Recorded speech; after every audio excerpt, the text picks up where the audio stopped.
how to transfer money from Wells Fargo to Navy Federal. Hey guys, in this video, I am going to show you how you can transfer money from Wells Fargo to Navy Federal. So make sure to watch this video till the end and let's get started. So the first thing that you want to do is open up the Wells Fargo website on your laptop or PC. After that, sign into your account and you will be redirected to this page.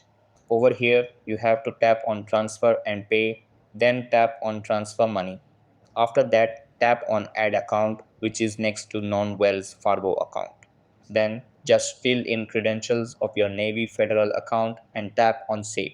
Then over here, just select the account from which you want to send and to which you want to send, and also enter the amount that you want to send. Then tap on continue. After that, it may ask you to review your transaction. So just review and then send it. So that's how you can transfer money from Wells Fargo to Navy Federal. That's all for this video.